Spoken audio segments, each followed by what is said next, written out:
What are the symptoms of AVN hip? Avascular necrosis अगर आपको हुआ है तो उसमें आपको क्या क्या सिम्टम्स हो सकता है फेस करने।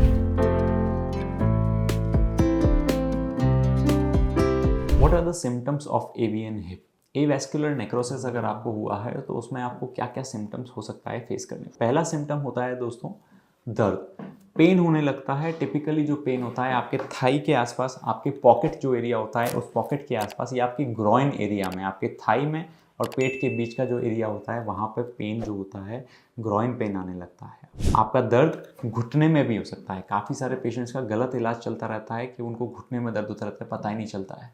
दूसरा सिम्टम आता है लचक आना, लिंपिंग आना। अब ये लिंपिंग आपकी कम भी हो सकती है, ज़्यादा भी हो सकती है, पर अगर आपको लचक आ रही है तो ये एवीएन का एक इंपॉर्टेंट सिम्टम है जो कई कारण की वजह से आ सकता है। वो आपको दर्द की वजह से भी हो सकती है लिंपिंग, आपकी चाल पूरी नहीं आ रही है उसकी वजह से भी हो सकती है, आपका पैर भी कभी कभी छोटा कर देती है, कोलैप्स हो जाता है, बॉल का साइज छोटा होता जाता है, उसमें भी आपको लिंपिंग आ सकती है। तीसरा सिम्टम आता है restriction of range of motion, मतलब चाल खत्म हो जाना। आप चल तो पा रहे हैं क्योंकि आप डेली प्रैक्टिस करते हैं तो उतना पार्ट खुला हुआ है, पर हिप की फ्रीनेस, जैसे कि पालती लगाने में कुछ तकलीफ होने लगना, मांडी लगाने में तकलीफ होने लगना, क्रॉस लेग बैठने में तकलीफ होने लगना, बाइक पे पैर उठा के रखने में तकलीफ होने लगना, पैर दूर दूर ले जाने में तकलीफ होने लगना, शूज़ के लेसेस बांधने में, जूते पहनने में, पैंट चढ़ाने में तकलीफ होने लगना, ये सब आते हैं restriction of range of motion में।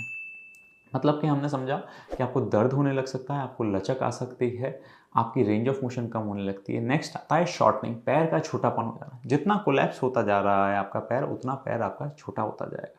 तो पैर का छोटापन होना ये भी एक एवीएन का सिम्टम। पांचवा आता है वेस्टिंग हो जाना, यानी पैर का पतला पड़ जाना। अब ये क्यों होता है? आपकी हड्डी तो अंदर सेम साइज़ की है, जांग की हड्डी, पर उसके आसपास जो मसल्स थी जिनकी आप, जब आपको दर्द नहीं था तो अच्छे से एक्सरसाइज कर पा रहे थे, चल पा रहे थे, तो उसकी डेली एक्सरसाइज होती थी, वो इस पैर से अब कम होने लगी है। बॉडी नेचुरली इस पैर को कम इस्तेमाल करने लगी है। इस कारणवश इसमें की मसल्स पतली हो जाती हैं तो पैर दिखना पतला चालू हो जाता है। ये एक रिवर्सेबल कंडीशन है। जब आप ठीक हो जाओगे तो जब हम आपका बिकनी टेक्निक से, जो लेटेस्ट टेक्निक है हिप रिप्लेसमेंट की, जिसके रिजल्ट्स बेस्ट होते हैं, उस बिकनी टेक्निक के बाद आपका पेन भी चला जाएगा, लचक भी चली जाएगी, पैर भी बराबर हो जाएगा आपका, और आपका वेस्टिंग, जो थाई पतली हो गई है, वो भी आप मसल बना के वापस ला सकते हैं। छठा सिम्टम जो है साइकोलॉजिकल, मतलब कि एक स्ट्रेस सिम्टम। ये फिजिकल सिम्टम जो है कि आप